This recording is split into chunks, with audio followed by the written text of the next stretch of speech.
So hey guys, welcome to part 2 of the making a picture frame.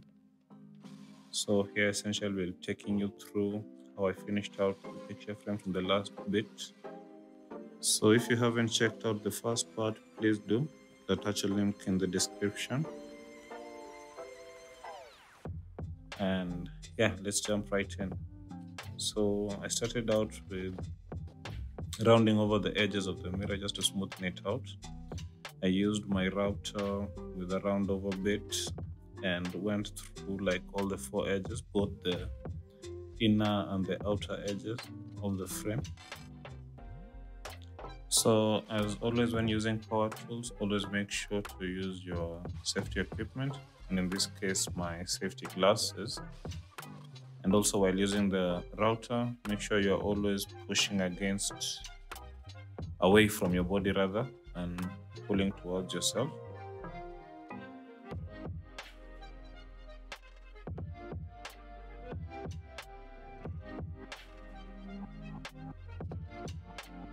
So while rounding over the edges, I quickly realized that I had to reinforce some of the corners. So yeah, I kept adding some screws in some points just to strengthen the frame a bit more.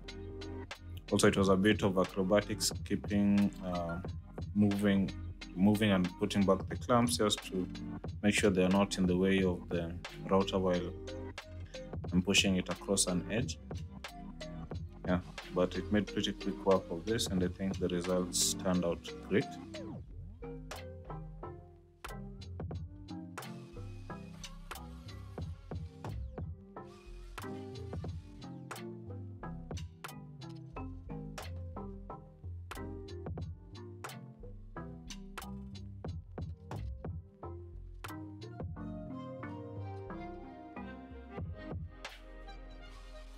So once I was done with rounding over both the inner and outer edges, I moved on to fixing some of the gaps that were appearing on the edges of the mitre joints rather.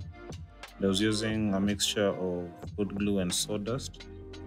I wasn't too sure how the results would turn out, but yeah, fingers crossed. So just mix in some sawdust and some wood glue, and you have yourself like a nice filler that you can use to fill in those gaps between the mitre joints. So I had a piece of clay that I was planning to use as the background for this, so I gave it a light coat of white paint.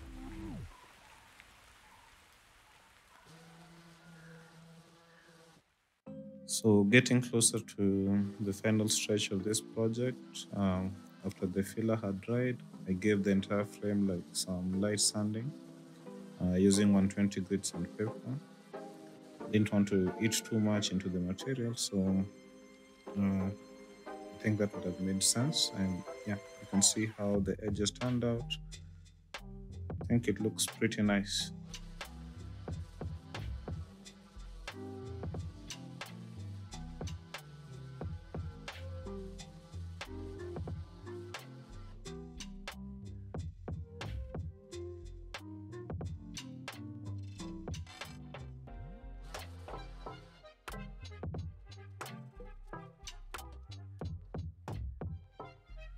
Once I was done with the sanding, I gave the whole frame a coat of black matte paint.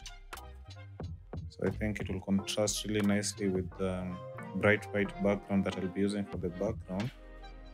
And just in case you're wondering, it's a 3mm ply, so it won't be too heavy, plus the frame will generally be quite light, so yeah.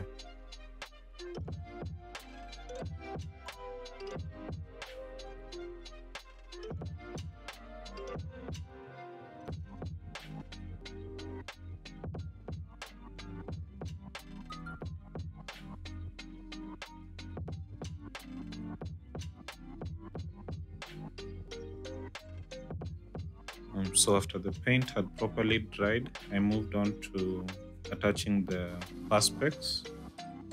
So here we call the acrylic perspex, but yeah.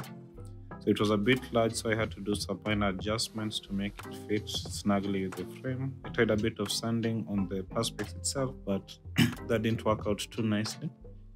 So I did some adjustments on the frame itself just to make sure that it fits within the groove properly. And at this point, I was really happy how things were coming together. Then now my biggest question was like, what would be the perfect picture for this frame?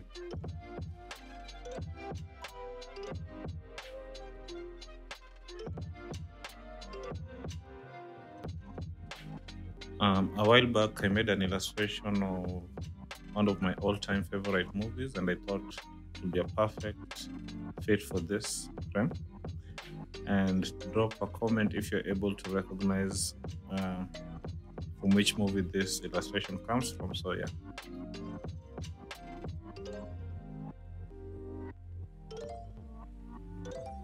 Hint, it's a Tarantino film, so that should make it easier to know which movie this is from.